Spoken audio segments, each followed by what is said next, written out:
ठीक रहा तो देश भर में आयुष्मान भारत योजना में इलाज की रकम 5 लाख से बढ़ाकर 10 लाख की जा सकती है। इलाज के लिए 10 लाख रुपए देने का प्रस्ताव केंद्र सरकार को भेजा जा चुका है। अगर ऐसा हुआ तो आम जनता को अब महंगे इलाज के लिए अपनी जेब से रकम खर्च नहीं करनी होगी। लेकिन इसमें एक पेंच है, और पेंच यही है कि रकम 5 की बजाय 10 या 25 लाख कर दी जाए। अगर आम जनता का इलाज करने से अस्पताल मना कर दें तो भला इस योजना का क्या फायदा होगा।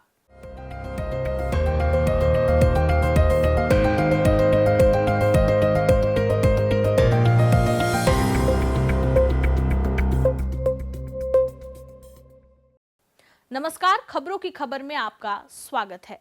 आयुष्मान भारत योजना केंद्र सरकार की एक महत्वाकांक्षी योजना रही है।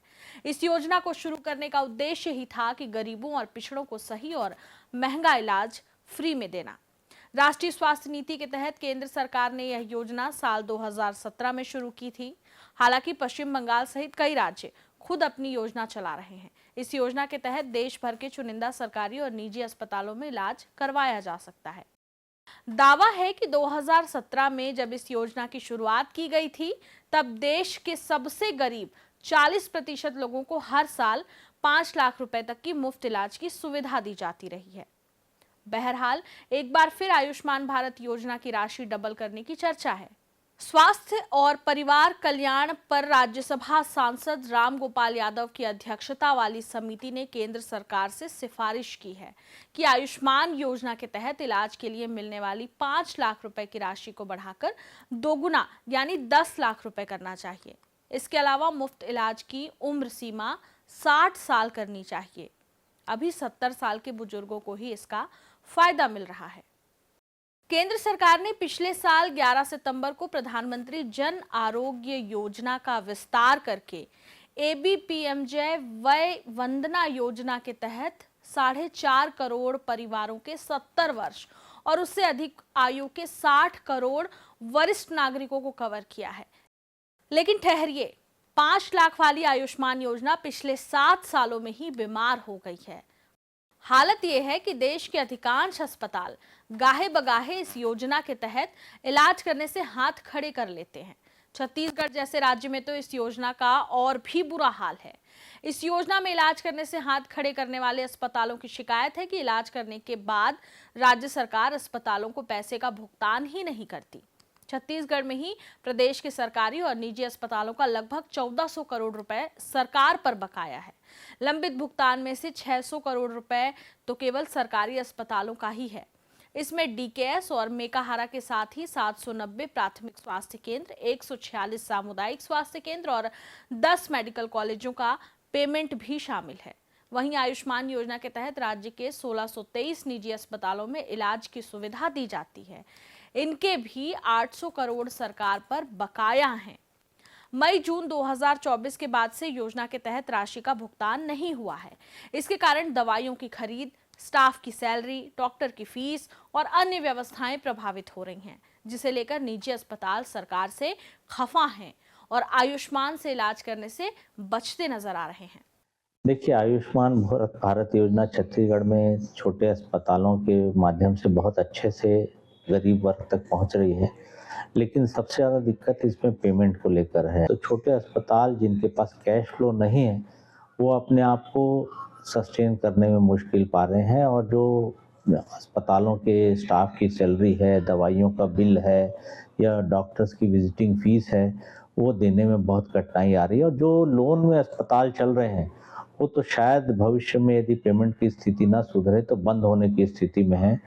अभी स्थिति ये है कि जो गैर जरूरी इलाज है, जिनको कोई इमरजेंसी नहीं है, वो मरीज अमूमन लौटा दिए जाते हैं ताकि प्लानिंग ठीक से की जा सके। लेकिन जहाँ पर इमरजेंसी है, जो हार्ट के अस्पताल हैं या नेत्र रोग के अस्पताल हैं या जहाँ बच्चों का इलाज होता है, जहाँ आपात स्थिति बहुत ज़्यादा रहती है, वहाँ पर उधारी बहुत ज़्यादा है आयुष्मान भारत योजना का। और मुझे लगता है कि यदि बैकलॉग बहुत जल्दी क्लियर नहीं हुआ तो बहुत संघर्ष की स्थिति आ जाएगी और अस्पताल बंद होने की स्थिति में आयुष्मान भारत योजना सरकारी अस्पतालों के भरोसे नहीं चलाई जा सकेगी, क्योंकि प्राइवेट अस्पताल करीब 70% इसका इलाज करते हैं।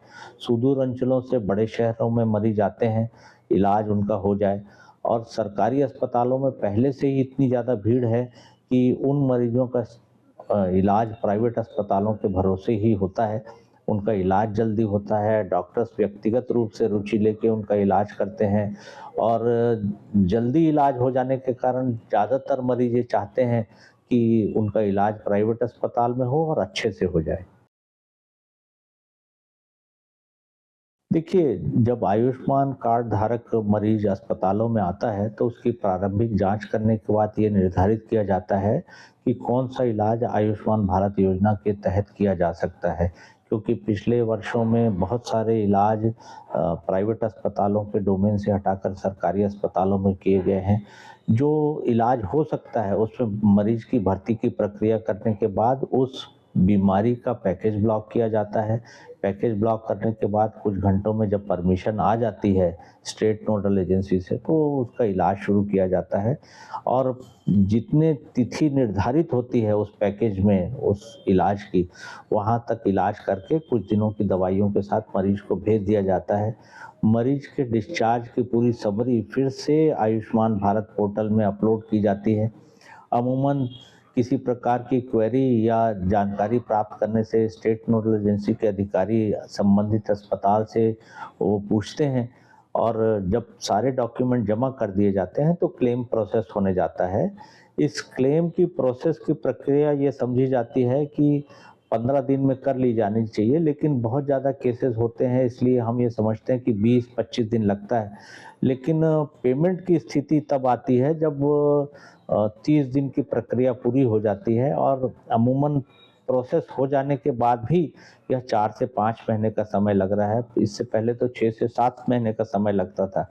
लेकिन मुझे लगता है कि जो पेंडिंग पेमेंट की प्रक्रिया है, यदि वो जल्दी नहीं हुई तो गतिरोध की स्थिति आने में गरीब मरीजों का इलाज संभव नहीं हो पाएगा। विधानसभा में नेता प्रतिपक्ष चरणदास महंत ने लोक स्वास्थ्य मंत्री श्याम बिहारी जायसवाल से सदन में इसी मुद्दे को लेकर सवाल पूछा था। उनका सवाल था कि आयुष्मान भारत योजना प्रधानमंत्री जन आरोग्य योजना के तहत अप्रैल 2023 से जनवरी 2025 तक कितनी कितनी राशि का कब कब भुगतान अस्पतालों को किया गया है। इस सवाल के जवाब में लोक स्वास्थ्य मंत्री श्याम बिहारी जायसवाल ने आयुष्मान भारत योजना के तहत पूरी राशि का ब्यौरा प्रस्तुत किया, जिसमें केंद्रांश और राज्यांश मिलाकर कुल रुपया 1641 करोड़ राशि का भुगतान कर दिया गया है और 1051 करोड़ राशि का भुगतान शेष है। इसके अलावा वर्षवार विवरण भी पेश किया गया है।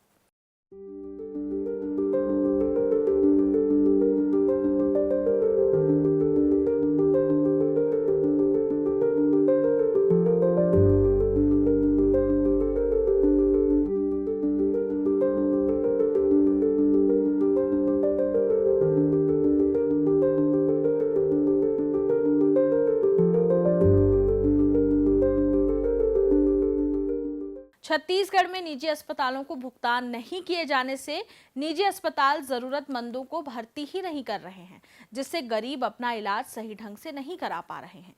ऐसे में इलाज की राशि बढ़ाए जाने को केवल लॉलीपॉप ही माना जा सकता है।